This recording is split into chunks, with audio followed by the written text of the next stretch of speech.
Hey guys, welcome to Wrestling Days and welcome to today's unseen video. We've got a few things to go through, not loads, but quite a few interesting things actually. We're going to start with a follow-up to yesterday, and obviously one of the big stories yesterday was this, Ric Flair getting into it with someone that worked in the kitchens of a restaurant. This thing really spiraled out of control. Well, it's continuing to spiral because here Cultaholic are reporting that Ric Flair is considering a lawsuit now following a video of him being kicked out of Paisanos, which is a restaurant in Florida. That video, of course, leaking online. I'm like, I don't shake hands or take photos in bathrooms. Any man that goes into a bathroom knows that you can see into a stall. I said, get your ass off there. I need to use the restroom. I'll be quite honest with you. I was peeved because I didn't do anything wrong. It's my word against the kitchen employee. And it makes no sense. I admit to everything I said. I have no problem with it because I was mad. I have the money to buy the rest. It'll be called Ric Flair's Italian Bistro. Flair has said he is considering filing a lawsuit. Now, this is obviously very serious. Lawsuits are not something that you can really have fun with, but I don't know where this is going. I don't know if calmer heads are going to prevail, right? And this thing will just settle down. Or if we're going to end up with Ric Flair's Italian Bistro. If we end up with Ric Flair's Italian Bistro, I will see you there. I hear the olives are to die for. I hear, honestly, it's worth going just for them. So I don't know where this is going. This thing seems so blown out of proportion. I don't even quite understand what happened. It's some sort of disagreement between Ric Flair and a kitchen employee to do with the restroom. Like, I don't know, was the kitchen employee in there on their phone and Ric Flair needed to use the restroom? I'm not sure. It's all a mess, you know. It's all been blown up, hasn't it? So we'll have to keep an eye on it though, because we may end up with Ric Flair's Italian Bistro. Right, let's go and have a look at WWE, shall we? There's quite a bit of stuff in here, actually. Quite a bit of stuff. So here, look, we've got Ryder says nearly 10,000 with nosebleeds at 300. And this is true because this is Clash at the Castle. 9,800 tickets have been sold. And we know that this would sell out if ticket prices were that little bit lower. But they are so steep. It's like 300 to 500 for the average seat. And if you want to be on the floor, you're talking thousands. You're talking a lot of money. And so they've sold 9,800 tickets. They've still got 1,300 or so to go. I'm sure it will sell out by the time we get to Clash at the Castle. I'm sure that it will. But it's a double-edged sword, really. Because obviously if it sells out, WWE can rightfully say, well, ticket prices were fine because we sold all the tickets, right? And you can't really argue with that. But of course, we don't really want that because ticket prices are really high and we would like to see them come down a little bit. So, I don't know, it's a real difficult one, to be honest. I kind of do want to celebrate the fact they're going to sell out. Like, I'm a WWE fan. I want them to do well. But I also know a lot of people that missed out on going to this show that are really, really disappointed because they just didn't have the money to go. So, I don't know, it's a difficult one, but we'll keep an eye on it. I wish them all the best, of course, and it looks like it's on track to sell out. Right, here is WrestleVotes, and this is quite interesting. I'd say this is probably the news I've seen reported more than any other today. So this is WrestleVotes, very good source. Interesting tidbit here. Sources suggest that Solo Sikoa's recent aggressive streak is part of a strategy to establish him as the main force within this new phase of the bloodline, ahead of Jacob Fatu's debut. However, there's some trepidation remaining within creative over fears that Fatu's presence could outshine Solo at this stage. And I think that's a great problem to have. As simple as that. It's a great problem to have. So they're worried that when Jacob comes in, his presence is going to overshadow Solo. And I think it's good that they're thinking about this, because honestly, if you was to put them side by side, I think that Jacob is bigger. His promos always seem to carry a little bit more snap to them, a bit more aggression to them, a bit more punch. He's got more experience. And so for me, Jacob is a threat to the presence of Solo. So I'm really pleased to hear that they are thinking about that. It's, as we said, a nice problem to have. Right, let's go down and see what else we've got. We've got this here. So again, let's bring it over. So this is Brandon Thurston. So ESPN have interviewed Saudi Arabia's General Entertainment Authority chairman, Turki Al-Sheikh, on the UFC and the WWE partnership. Okay, from that article, Al-Sheikh has said that there will be an enhancement to Saudi Arabia's existing agreement with WWE, and it's going to be announced later this month. Specifically, Al-Sheikh is looking to bring January's annual Royal Rumble or WWE's top event, Wrestlemania, to Saudi Arabia. I do remember an interview with Vince before he had been totally cancelled. He was over, I think, wasn't it Gargano against Tyson Fury that Vince was ringside? And I remember an interview with him. And he said that Saudi Arabia, he called it the new home of WWE, which really kind of caught me off guard. I know they've got a very close relationship, and they've obviously, they love money, and Saudi Arabia have got plenty of money, right? But he referred to it as the new home. Yeah, in my mind, home is New York, Madison Square Garden, right? But Vince was referring to Saudi Arabia as the new home. So I think I could see them getting the Rumble. They've had the greatest Royal Rumble, but I think I could see them getting the Royal Rumble. And I think maybe, you know, that could be used as a bit of a test event to see how many tickets can we sell, what price can we sell them at. They've got that data anyway. We've been doing shows there for quite a while. But obviously, it's one thing to do a crown jewel. It's something completely different to do the actual Royal Rumble or WrestleMania, right? So I think that they could do something like a Rumble, see how it goes, and then from there use that data to figure out if WrestleMania is possible.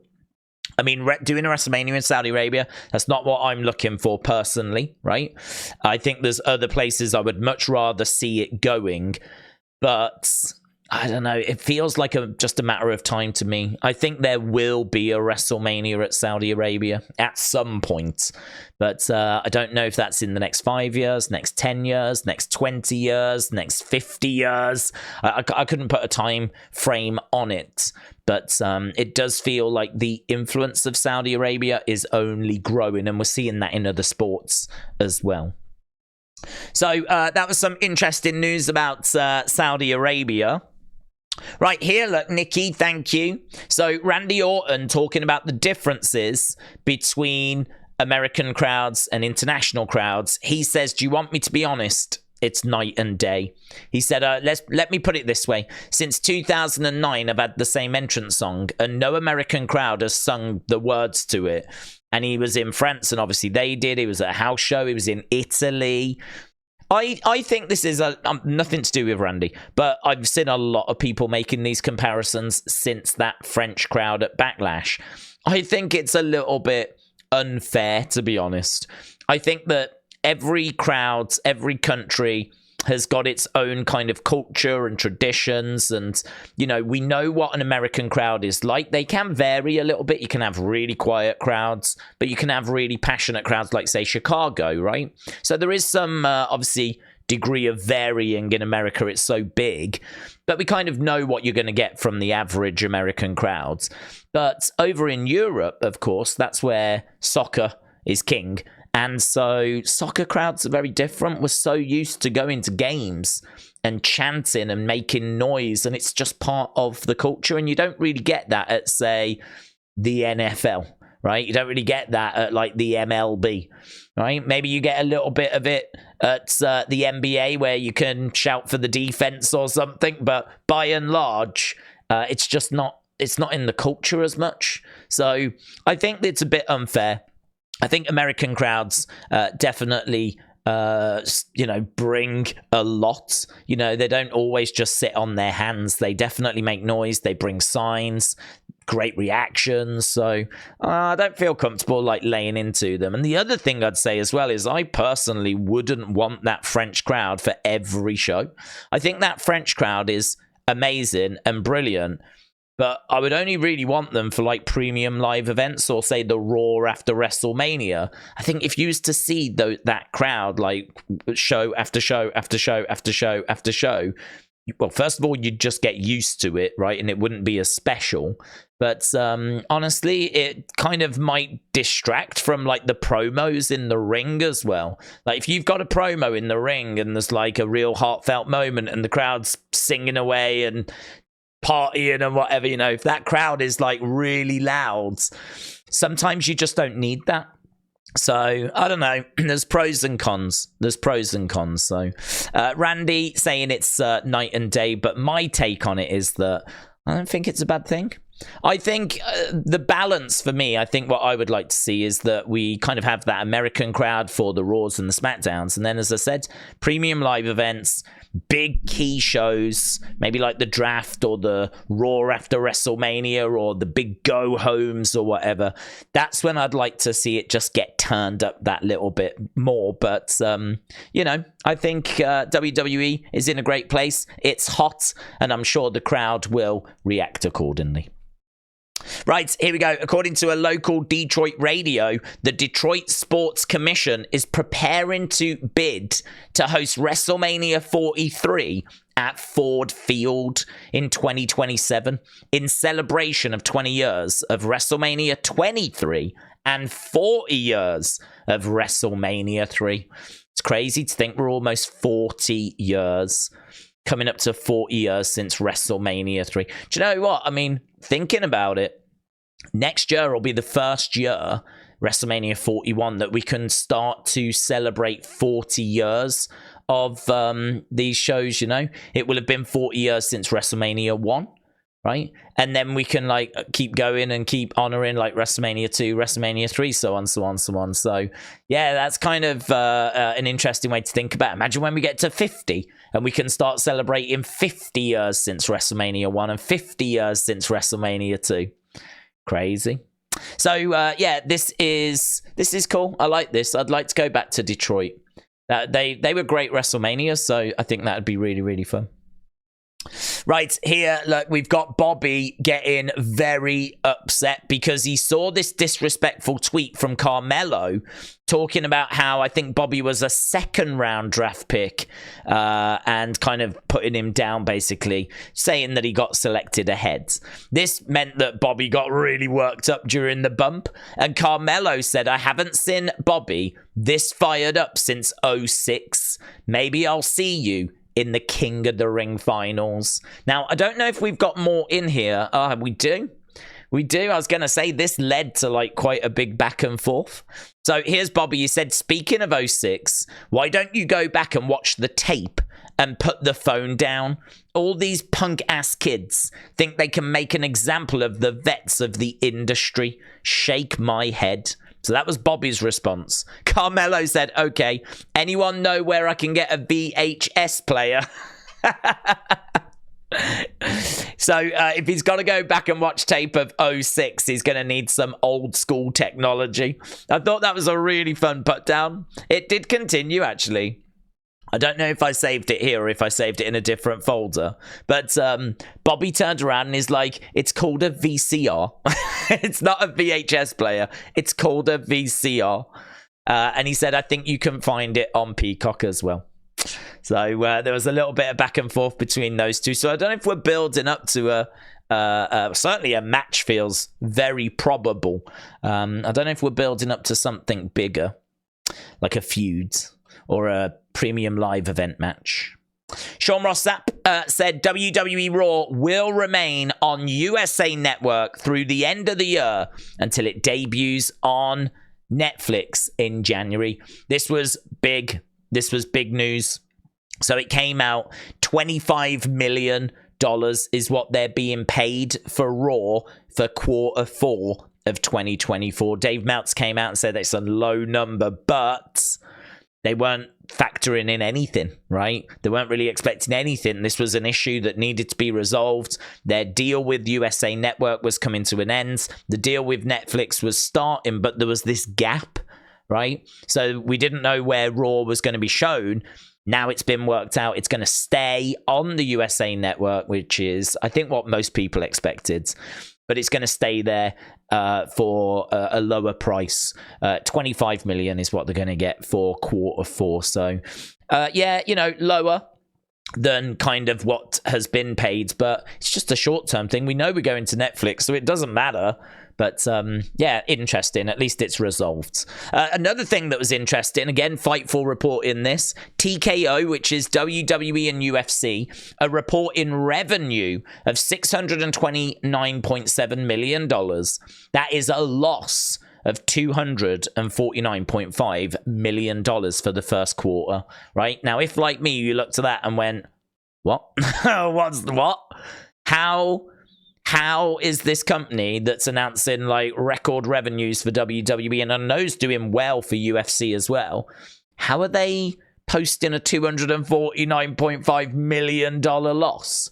Well, it's apparently because of a lawsuit that happened with UFC, and UFC got sued and he's having to pay over $330 million. So there is this massive lawsuit that has hit them, that they're having to work through and deal with. Other than that, they would be in a decent place. They would be in a good place.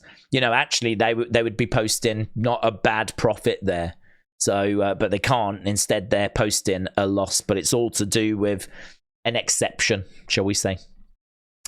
Right, here we've got Corey Brennan of Fightful. He said, in asking about Dijak and Kiana James's absence from Monday's Raw, Fightful were told that the main roster creative is actively pitching ideas for the two, with currently no plans in place. So what I would say is disappointing that they've brought them up with no plans in place currently, but encouraging that ideas are being pitched. So I wish nothing but the best for both of these. I really like both of these. So hopefully we can get some good stuff going for them. Here's Johnny Gargano. He said, I flew a 29-hour round trip to spend one day and wrestle one match in France. Those French fans are absolutely worth it. And yes, that match is what you think it is. So, crowd are Johnny Wrestling. Johnny Wrestling. So there we go. Here is footage of Johnny and AJ Styles. You might remember we mentioned that this match had took place on a house show over in France. Well, here is some fan footage of that match. So AJ going to the outside. There's Johnny going against the ropes. Suicide dive. Lands on top of AJ Styles.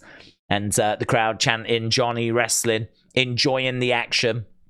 So Johnny said you never know what can happen at these live events. So there's just a little glimpse of him against AJ Styles. I hope we get that properly on TV one day. Harry Van Vliet, shout out to you. Johnny again continued. This is Fightful reporting this.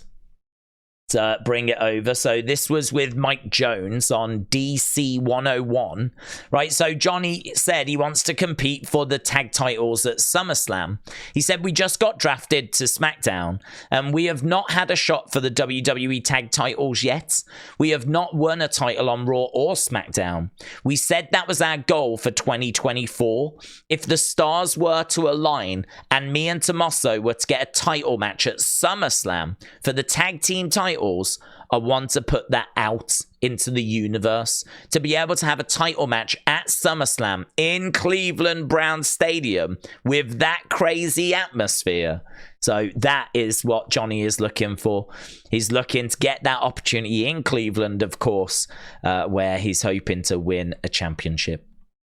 And then look at this. So Big Bronson Reed tweeted this out saying, honestly, F this place. And I retweeted it with eyes emoji because I was like, what's this? I've missed out on something. So I went back through his tweets and I think I figured out what happened, right? So Big Bronson Reed said, I must have to reiterate this because most of your replies are dumb as shiz, but I'm referring to this very not this platform, not this.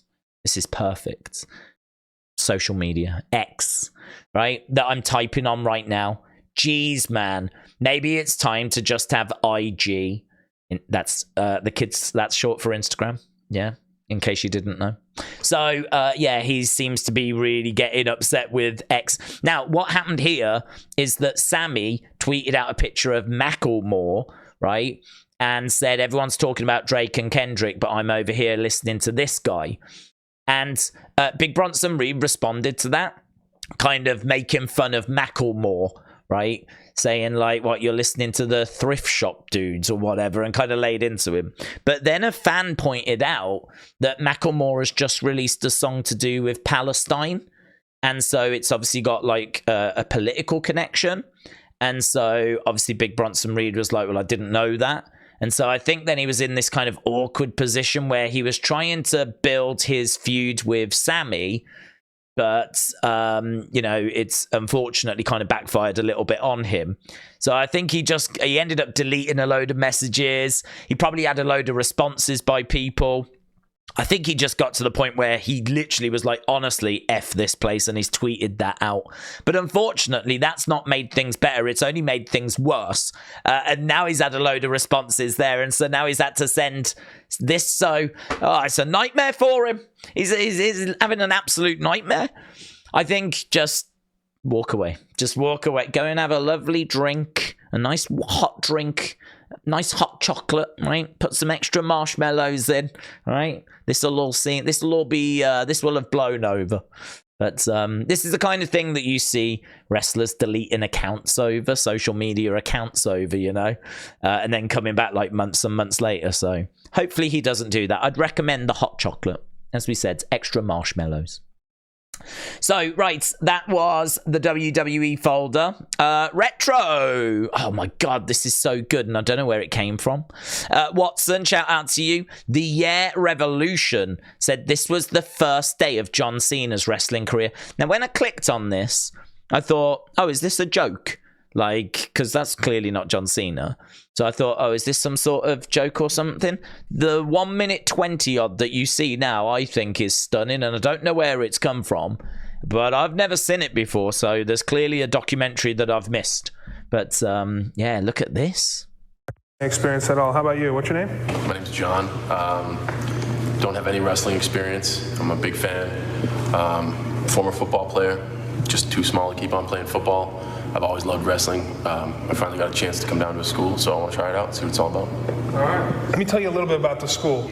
We work very close with the WWF and some of the other big promotions, but the WWF we have a really good working relationship with. Now, I'll be honest with you, the percentage of the guys that go on to the next level, the WWF or the Big Three, is very small. All right, guys, I want to go over the liability release you're going to sign in a couple minutes if you want to continue with their school and go on. What it means basically is in wrestling, somebody always gets a bust their nose or they're going to split their lip. You get bumped and you get bruised in professional wrestling. It's going to happen.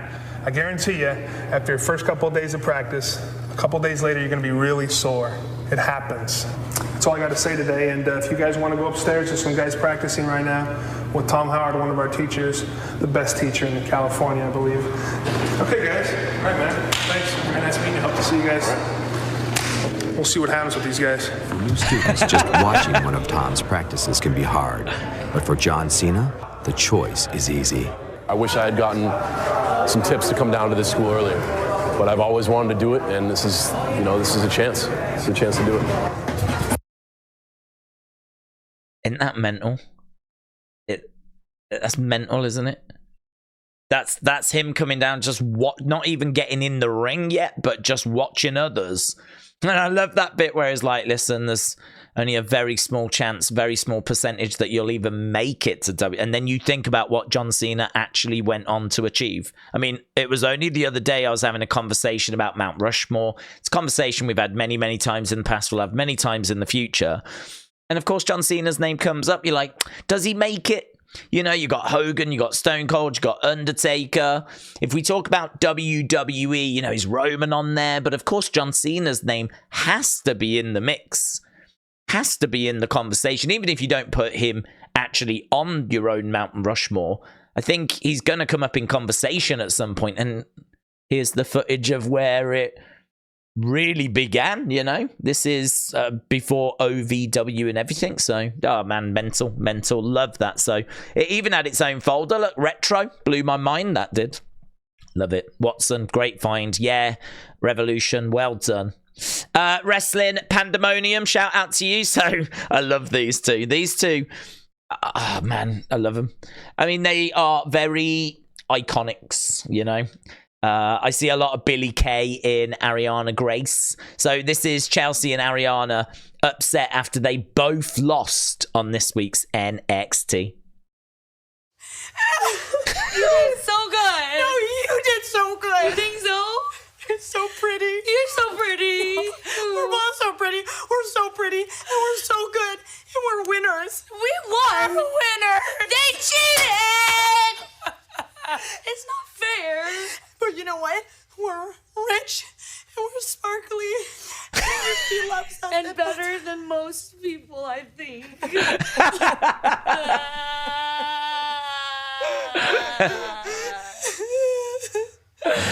I love the end of that. We're rich, we're sparkly, and then Arianna Grace goes, and we're better than most people, I think. So there we go, and then they console each other. So I must admit, I did enjoy that. Alicia Taylor, longest reigning mic champ of NXT. What an incredibly special time. December of 2018 to May of 2024. Thank you to Shawn Michaels, Triple H, Matt Bloom, and the universe. And now let the blue brand begin. LFG. So, of course, Alicia Taylor making her way to SmackDown. And here's a clip of Shawn Michaels announcing that. People that are far and away unbelievably talented, but more importantly than that, incredible, wonderful, genuine human beings. And sometimes great things happen to great people, and Alicia here is now much deserving, going to the main roster and going. Nice, isn't it? Nice. So there we go. That's the moment that it was announced, and she gets a really nice reaction. Of course, she's going to SmackDown, I believe, and Mike Rome's coming back to NXT. Right, WWE are seemingly set to enter a partnership with a popular rapper. So we've spoke about this, Sexyy Red. We said that we didn't think, or that it could be that it was actually planned. We didn't think it was a coincidence, and it seems like she is actually going to feature on NXT in some manner. Not having a match, but it might be they bring her in for a performance, or she actually performs at the start of a PLE, or, you know, she provides a song and then helps promote it. Helps promote the show. There's some sort of partnership, some sort of relationship there. Apparently, it is not a coincidence that she tweeted the other day. So there we go. Right, community, look at this from our very own Edward Brown. He said, this was it, almost finished, and the one with me standing in the picture is the finished one. They look about the same, to be honest. I think, is it the outline? But excellent job. That's Cody's logo with the Scottish flag as the kind of colour for it. So really, really cool. I think he's done a great job there. Apparently this is at the college, I believe. So yeah, it looked brilliant. So wanted to make sure that we were sharing that for Edwards. Edward excited, of course, for Clash at the Castle. So we've got the retro, we've got Ric Flair, we've done NXT, we've done Community, we've done WWE. There's not much in fun, just a couple of bits. So here, Coach Code, thank you. Dijak said, I've seen a lot of really bad tweets on this app, but deleting this post before I could reply might go on the Mount Rushmore of good decisions. So here's Tyler. He said, if Dijak replies, I will tattoo whatever his reply is on me. But before he could reply, it got deleted. I think it probably was going to be the word ratio that he was going to request. But as we said, the post got deleted before Dijak could get to it. Right, here's Wrestlemania saying that Rey Mysterio was a stunt double for Robert Englund, Freddy Krueger, in the movie Freddy vs. Jason, right? And Dominik Mysterio responds, false. False, right? And the reason why I included this into this folder was, I love this from Fadeaway Media, source. How do you know, Dominik? How do you know that your father wasn't a stunt double for Robert Englund in the movie Freddy vs. Jason? So, of course, he could just ask him. Fade did go on to say, I am just joking, right? But I did like that. I thought that was a good exchange. Hey, look at this as well. Sean Ross Sapp said, okay, well played. This made me laugh after a tough week. So, you know that Triple H came out and said you better get better sources at that press conference. He apparently called up those sources after to apologize, to say, I didn't mean it the way that it came across. And here, Sean Ross Sapp said, I want all the finest French cheeses delivered to my home as a token of an apology, right? And apparently he did. So this is what came through the post for him. All these cheeses, these lovely French cheeses, right? Greenwich Cheese Company.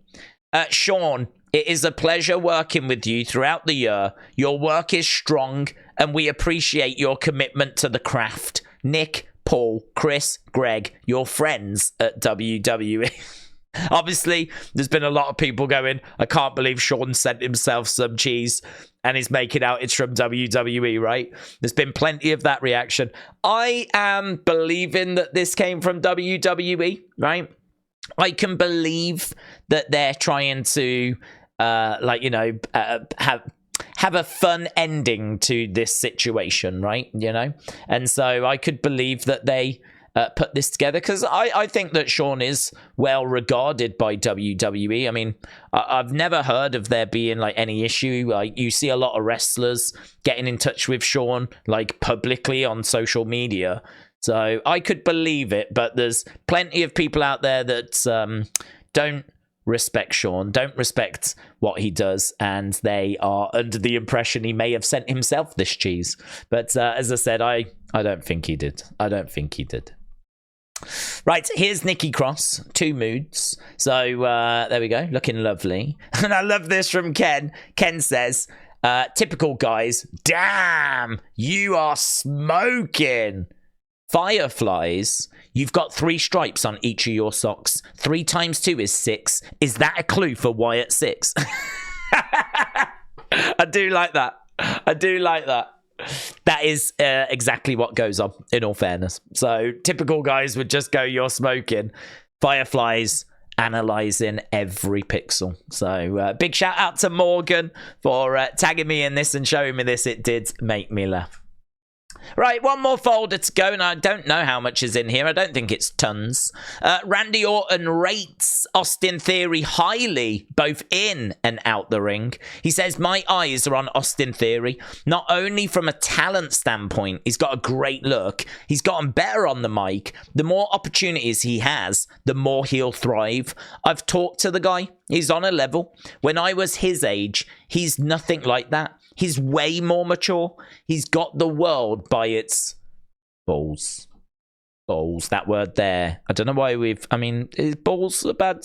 Could be talking about footballs. But it's balls. I'm telling you now, that is definitely balls. I know balls when I see it. Right, here, look, Ronda Rousey said she still wishes that she could have had a singles match with Becky Lynch. Here's a nice picture of these two. I thought they absolutely hated each other. And they probably do. But here's at least one brief moment where they seem to be tolerating each other's existence. So there we go. Apparently she still wishes she could have had a singles match with Becky. This is nice. Look at this. The Louvre Museum in Paris. I believe, is that where the Mona Lisa is? I mean, that's not the Mona Lisa.